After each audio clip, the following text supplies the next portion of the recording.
your girl Chanel from Complex Simplicity. Happy Thursday. Tomorrow's Friday. I'm excited. I don't know about you. So I wanted to share my thoughts on tonight's episode of Braxton Family Values.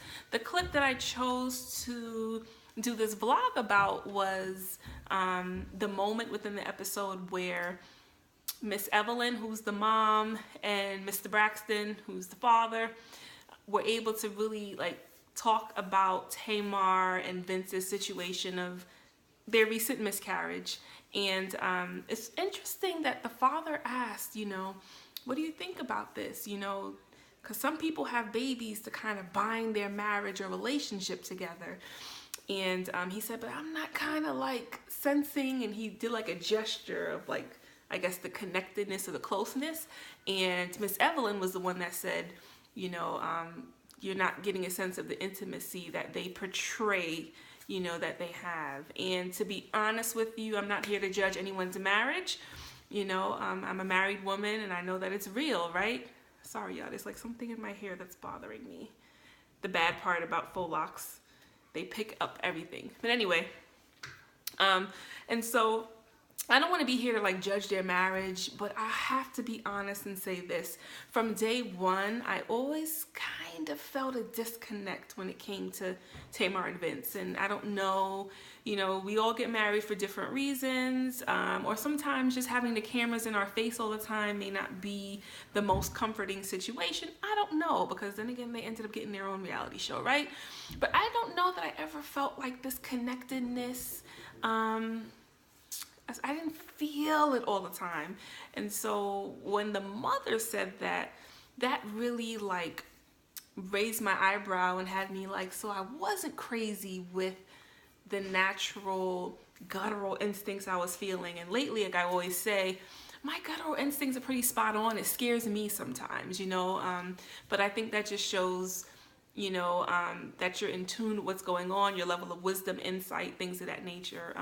But I never really felt like this was one of those marriages that was truly built on love and a whole bunch of other things. And so for the mother to say that kind of confirmed a little bit of what I've been feeling over the years. Don't get me wrong, I still wish them well. Just because marriages may be in a certain state doesn't mean that it can't improve and go to the next level, right? There are ebbs and flows to marriage. That's what I've been learning in my almost 3 years of being married. I can't believe the time has flown by so fast. So yes, I felt that moment between the Braxton parents was so powerful, for them to even be able to put aside whatever their issues are for the greater good of the well-being of their adult children, so to speak, and what's going on in their lives. And this particular clip, the conversation was centered around Tamar and Vince. So like I said, I'm not about tearing people down, whether they're celebrities or not. What I will kind of more so turn this into is just a good reminder moment for all of us, including me, that it's best, and I know I always say this, I must sound like a broken record, but I truly mean it from the depths of my heart and soul. It is best for us to live in our truth. After a while, the jig is going to be up with certain things, and we're people. God, I think, created us to be able to sense things, with one another. And so, to me, it's just best to be authentic in whatever your situation, whatever it is that your situation is. I've never been a firm believer in the fake it till you make it thing. And you hear that a lot, especially in showbiz, and even in employment kind of situations where it's or career situations where it's oh, just, you don't know this, it's okay, don't ask for help, just fake it till you make it, you'll figure it out. I don't believe in that. I'm more about, no, if I don't know something, I'm gonna tell you I don't know it. Or no, I'm not gonna fake it till I make it. If I have a legitimate question, I'm gonna ask. If I need to be, if I need to gain clarity on a particular topic or gain further understanding, I'm going to seek to do that. I don't feel that I need to, if I'm not confident within myself naturally, fake as if I am so that one day I'll actually believe it. That's a little weird and convoluted to me. I'm about living in your truth and being your authentic self. good, bad, and in between moments within our lives, right? So for me, I'm not gonna sit up here and act like I am the HBIC, so to speak, when deep down inside I feel like I'm ugly, I'm fat, I am not measuring up to everyone else in the room, I'm feeling really insecure, I have low self-worth. I'm not gonna walk into the room and act like I'm like the ish, right? I'm gonna be probably more humble, walk into the room and try to see if there's anything I can learn from those that are in this room with me. But that's just me, and no shade to anyone who may believe in the fake it till you make it thing, right? That's just not my thing. I have to be true to myself where I am in my life at that time. That's also how I was. I went to a Christian college, right? I went to Nyack College. Shout out to all the Nyackers out there.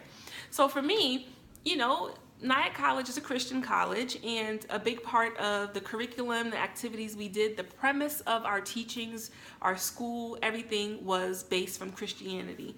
And I wasn't with that whole faking it till you make it, acting like I'm more holy than I really was, acting like I could speak in tongues and do all these things that will show people that I'm saved and sanctified. Like, no. I'm going to be true to who I am and where I am in my Christian walk, right? And the crazy thing is, for a long time, I used to think that I was like this heathen. Like, I guess I'm just as heathen because I still love the devil's music. And I guess I'm just as heathen because, I'm not about playing church, right? Come to find out, I probably was living a more wholesome life than the very folks that were out here shouting, speaking in tongues, and doing a whole bunch of things.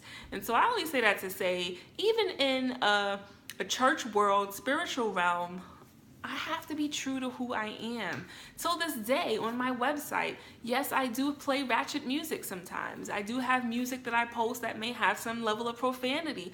I'm real with that. I say, God ain't done with me yet, y'all. I still like the devil's music. That's the area in my life is a work in progress. I'm not going to sit here and be quoting Bible scriptures and act like I'm holier than thou when I know that that is not quite where I am. And I embrace where I am, and I acknowledge there is growth to be achieved within my Christian walk, and that, I have to be true and transparent with who I am in Christ, where I am in my spiritual journey and walk with God, and whatever, you know what I'm saying? And then the craziest thing is, like I said, once again, I probably live a more low-key, wholesome life than those who are on the pulpit in some cases. Not everyone, don't take that as a blanket statement, because there are people that I do know for sure who are about that Christian life and are living the authentic Christian life to the best of their abilities and honoring God, and you're seeing them reap the blessings within their lives, you know what I'm saying? I'm just trying to make the point that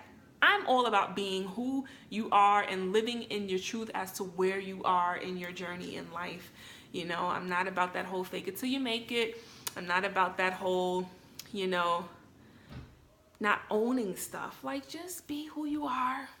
Be honest about where you are in life. It's okay. But that's just my perspective. I'm not trying to say you have to adopt it, but I just love to share my thoughts and perspective. And so I wanted to utilize that clip from tonight's episode of Braxton Family Values to talk about a broader topic, not to necessarily focus on Tamar and Vince and the state of their marriage, but more so just to broaden it and apply it for all of us to apply it to our own lives. Like, Chanel, it's a reminder. Continue to be true to who you are. Don't be out here fronting for nobody. Don't feel like you have to be anything that you're not for anyone, for anyone's acceptance of you, for anyone's acknowledgement of your existence, for anyone liking you. Like, I'm sorry, not happening, right? It's all right if we don't mesh. That's cool. It happens in life, right? Not everybody's meant to be clicked like this, However, I feel like if you're a woman who is about transparency and just being who you are and wanting to grow and get better within yourself in life, then we can vibe, you know what I'm saying? But if you're kind of still about faking it till you make it and, fronting for the cameras out here, 9 out of 10 times we ain't gonna click too good, So I just wanted to share that, it was thought-provoking to me, just a reminder for us to truly just be who you are and live in your truth. You know what I'm saying? For those married folks out there, please do not feel pressed to act like your marriage is perfect and that, you know, you guys are something that you're not. I think that there's more inspiration when people actually see, yeah, you know, marriage is real. There are the ebbs and the flows, the ups and the downs, you know, but this couple seems like they persevered with God's strength and direction, you know what I'm saying? As opposed to always trying to make it seem like your marriage is always well and intact and everything is great, you know, when really you guys are probably holding on by a shred, you know what I'm saying? Like, nah. Let's be real about the situation. That doesn't mean giving everyone all the scoop and tea on your marriage, no, but just, you know, not necessarily going overboard and having to overcompensate and feel like you have to like be extra so you can convince everybody that all is well in your marriage and in your world. I think at the end of the day, you can tell when people are happy and you can tell when people are faking it, you know? Just live in your truth. Like, I don't know how many times I can say that. But anyway, hopefully this resonates with someone, is helpful, thought-provoking. But anyway, thank you for the love, as I always say. Continue to head to complexsimplicity.com. And until next time.